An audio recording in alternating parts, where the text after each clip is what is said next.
Hello बच्चों, आज हम पढ़ने जा रहे हैं एनसीईआरटी क्लास 8 की हिंदी की पाठ्यपुस्तक बसंत का लेसन 9 जिसका नाम है कबीर की साखियाँ। तो चलिए शुरू करते हैं। कबीरदास जी पहली साखी में कहते हैं, जात न पूछो साधु की, पूछ लीजिए ज्ञान, मोल करो तलवार का, पड़ा रहन दो म्यान। कबीरदास जी कहते हैं कि किसी भी साधु की जाति या धर्म से किसी को कोई मतलब नहीं होना चाहिए, क्योंकि साधु की कोई जात नहीं होती है, उसके ज्ञान से मतलब होना चाहिए। साधु की पहचान उसका ज्ञान होता है। जैसे मोल भाव तलवार का करना चाहिए, ना कि उसकी म्यान का। युद्ध में तलवार ही काम आती है, उसका म्यान कोई काम में नहीं आता। म्यान चाहे लाख रुपए का भी हो तब भी कोई मतलब नहीं है, काम तो तलवार में ही आती है।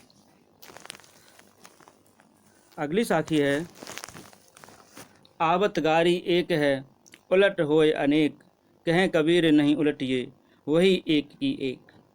कबीरदास जी साखी के माध्यम से कहते हैं, कोई आपको गाली या बद्दुआ दे तो उसे उलटकर गाली या बद्दुआ नहीं देनी चाहिए। यदि आपने तो उसको उलटकर गाली या बद्दुआ दे दी तो इसका मतलब यह है कि आपने उसकी गाली को स्वीकार कर लिया है, अर्थात उलटकर गाली नहीं देनी चाहिए। कहें कबीर नहीं उलटिए, वही एक ही एक।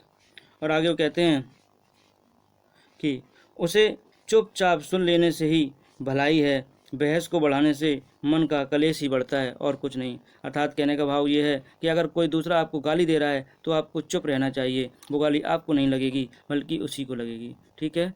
अगली साखी है, माला तो कर में फिरे, जीव फिरे मुख माही, मनवा तो दहु दिस फिरे, यह तो सुमिरन नाही।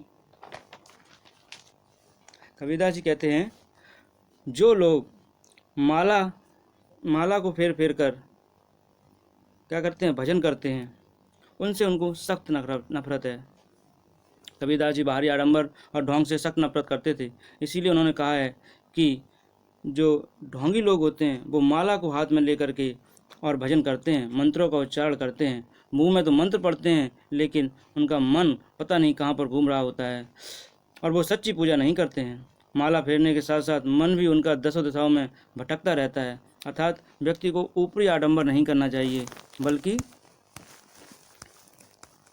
सच्चे मन से, सच्चे हृदय से ईश्वर की स्तुति करनी चाहिए। कबीरदास जी का इस साखी में यही कह रहे हैं। ठीक है। अगली साखी है, कबीर घास ना नींदिए, जो पाँव तल होए, उड़ पड़े जब आँखी में, खरे दुहेली होए। कबीरदास जी कहते हैं, घास का मतलब तुच्छ चीज़ों से है। यहाँ पर जो घास दिया गया है उसका मतलब है तुच्छ चीज़ों, अर्थात छोटी चीज़ों से। कोई भी छोटी से छोटी चीज़ यदि आपके पाँव को नीचे आ जाए तो उसकी निंदा नहीं करनी चाहिए, उसको तुच्छ नहीं समझना चाहिए, क्योंकि यदि तिनका भी यदि आँख में पड़ जाए, क्योंकि तिनका बहुत छोटी सी चीज़ होती है और अगर वो आँख में पड़ जाए तो बहुत तेज़ दर्द होता है। हर छोटी से छोटी चीज़ का अपना महत्व होता है और हमें उस महत्व को पहचानने की कोशिश करनी चाहिए। तो इस साखी में कबीरदास जी कहते हैं कि हर छोटी से छोटी चीज़ का अपना महत्व होता है। और आखिरी साखी में कबीरदास जी कहते हैं, जग में बैरी कोई नहीं, जो मन शीतल होए, या आपा को डार दे, दया करे सब कोई।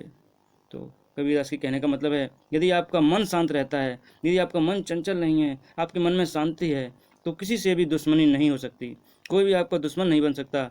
यदि आपने अपने अहंकार को त्याग दिया तो हर आदमी आपको प्रेम और सद्भावना की दृष्टि से देखेगा। अर्थात हमें अपने मन को शांत रखना चाहिए। तो बच्चों, ये था आपका आज का लेसन। उम्मीद है आपको समझ में आया होगा। अगर आपको ये समझ में आया है और आपको मेरी क्लास अच्छी लगी तो आप इस वीडियो को अपने दोस्तों के साथ शेयर करें और लाइक करें। मिलेंगे अगली वीडियो में, तब तक के लिए बहुत बहुत धन्यवाद।